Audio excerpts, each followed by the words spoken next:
भोपाल। किसान आंदोलन को लेकर कृषि मंत्री नरेंद्र सिंह तोमर ने कहा कि भारत सरकार नरेंद्र मोदी जी के नेतृत्व में किसानों के प्रति पूरी तरह प्रतिबद्ध है और आने वाले कल में भी रहेगी। सारा देश इस बात का साक्षी है कि मोदी जी के प्रधानमंत्री बनने के बाद इन 7 वर्षों में कृषि के क्षेत्र में अनेक ऐसे निर्णय लिए गए हैं जो आम किसान के लिए लाभप्रद हैं।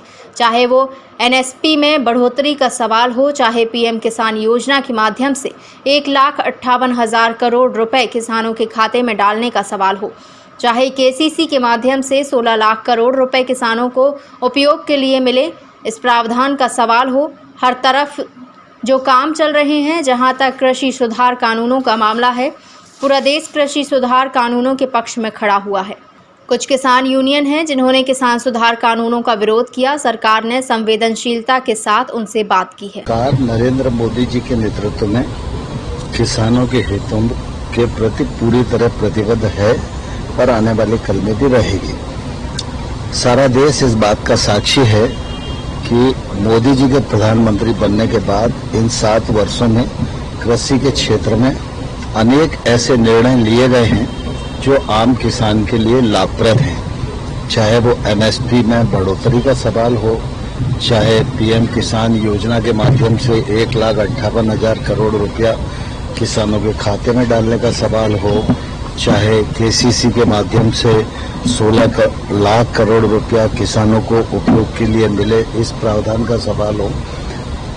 हर तरफ जो काम चल रहा है उससे किसान की बहबूदी हो, यह सुनिश्चित करने का काम किया जा रहा है। जहां तक कृषि सुधार कानूनों का मामला है, पूरा देश कृषि सुधार कानूनों के पक्ष में खड़ा हुआ है। कुछ एक किसान यूनियन है जिन्होंने किसान सुधार कानूनों का विरोध किया है। हमने संवेदनशीलता के साथ उनसे भी बात की है और उनको जब भी कोई प्रस्ताव नया लेकर आएंगे तो हम फिर भी बात करेंगे, हमें उसमें कोई गुरेज नहीं। तमिलनाडु राज्य के हैं, अनेक दायित्वों पर उन्होंने सफलतापूर्वक अपना काम किया है और मुझे बहुत प्रसन्नता है कि मोदी जी ने ऐसे कार्यकर्ता को तमिलनाडु से निकालकर केंद्रीय मंत्रिपरिषद में स्थान दिया। और हम सब लोगों के लिए सौभाग्य की और खुशी की बात यह है कि जब राज्यसभा से निर्वाचन की बात आई तो मुरुगन जी राज्यसभा से भारतीय जनता पार्टी की ओर से प्रत्याशी बनाए गए हैं। उन्होंने अपना नामांकन कर दिया है और वो विजयी भी होंगे, इसमें कोई शंका नहीं है।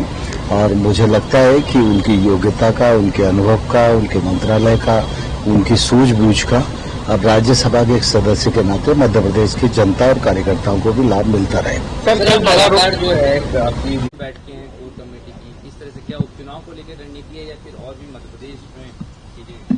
भारतीय जनता पार्टी मेरा परिवार है। जब भी मैं आऊंगा परिवार के सदस्यों से मिलना स्वाभाविक ही है, इसलिए इसमें कोई राजनीतिक अर्थ नहीं निकालना चाहिए। आज सरकार का भी कार्यक्रम है, संगठन का भी कार्यक्रम है और निश्चित रूप से संगठन के जब कार्यक्रम होते हैं तो संगठन को सर्वांगीण विस्तार देने की दृष्टि से क्या और किया जा सकता है, ये एक निरंतर प्रक्रिया चलती रहती है। उसी प्रक्रिया पर आज बातचीत। खबर समय जगत के लिए संवाददाता शक्ति भारती, भोपाल।